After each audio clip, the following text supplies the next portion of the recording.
Hello everyone, my name is TheMadScorpyon and welcome to another This Week in Destiny update. Starting from the top, basically, just to keep it swift, Act 2 is going to be starting in the next 2 weeks of Destiny after a reset, so keep that in mind when you're playing through. The seasonal story is going to take a beat, which it kind of makes sense from how it's going at it from a seasonal standpoint, but of course I'm holding my reservations about the new story elements until we get further along, even until possibly the next episode to determine whether or not this is bad. Like I said, this is the first time that we're dealing with this sort of story beat, so we're all used to the last 3 or 4 years of seasonal content. I'm just holding my reservations.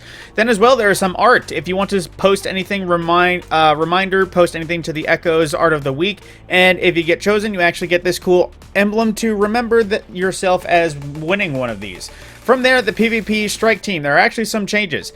Iron Banner is going to be going for 2 weeks and rotating game modes each new week. So if you got bored with that one game mode, you can just wait for the next one, and you don't have to worry about losing it. At the same time, they are going to be experimenting, like I said, with rotating game modes, which is great, but they also added 2 new weapons that both are returning. The Criminal's Dagger Kinetic Aggressive Frame Hand Cannon with a revisioned stats with new perks that are just good. And the other weapon available is Claws of the Wolf, which is a rapid-fire void pulse rifle, in case you're interested. And for these roles, even though you do have to get to ranks 4 and 7 to unlock the weapons themselves, after that, they are pretty solid options for post-match rewards, as you'll always get a weapon, or at least a very good chance, or no, wins now guarantee a random Iron Banner weapon with a high chance for an engram, and on defeats, both the weapon drops and engrams have just higher drop rates than before. And as always, don't forget to equip your special Iron Banner gear to ascend the ranks faster.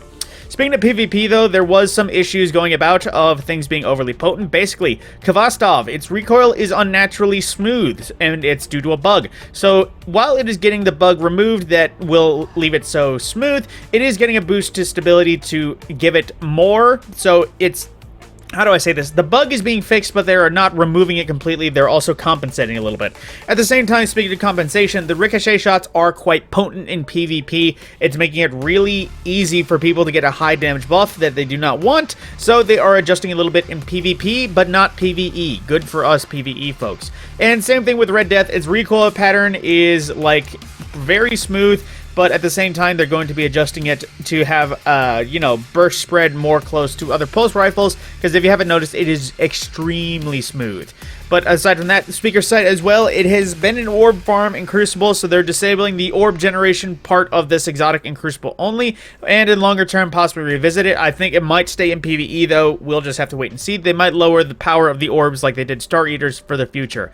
But like they said, speaking of future, the changes to Iron Banner and Sandbox are not the only things planned, but talk more about the mid-episode patch, so keep that in mind. From there is an excellent Witness cosplay from this fella. I'm not going to try to say his name again, but they did mention it elsewhere on the Bungie socials, so keep that in mind. Go ahead and give him some support, because it is just an excellent cosplay. But from that point, there is, of course, Pride Month with everything trans, LGBTQA, or... I apologize, I don't know the acronyms off the top of my head, but there is emblems and trans mats available right here if you want to redeem it at the Bungie store, as well as a variety of other ways to show your variety of prides. From there is another Bungie donation foundation thing. If you want to participate, give any money, this is a new one. And from there is what is broken in the game. The Pony error code issues where people were, doing a weird combination to manually kick you out of scenarios, basically it is just done. So if you can turn off all, or if you turned off your friend requests, text invites, chats, and all that, turn it back on. The Raid Jackets timeline has been extended to July 9th, so keep that in mind. And also, they just say you gotta kill the Witness, but you just have to do the whole raid. Actually, I've just only killed the Witness after an unfortunate scenario of being used, and I don't have the jacket available. As well, post-excision, there is the just cutscene options if you don't want to just do the activity just to revisit. You can just do the cutscenes. From there, known issues: people can't access Trials of Osiris or Saint 14. Players unable to see shapes in the 4th encounter of Salvation's Edge.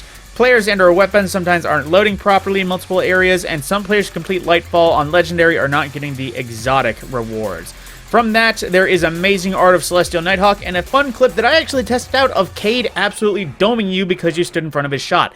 Yes, if you want to recreate this, it is still a thing, and I don't think it will possibly ever be fixed, but if there's anyone to kill us by friendly fire, I'd love it to be Cade.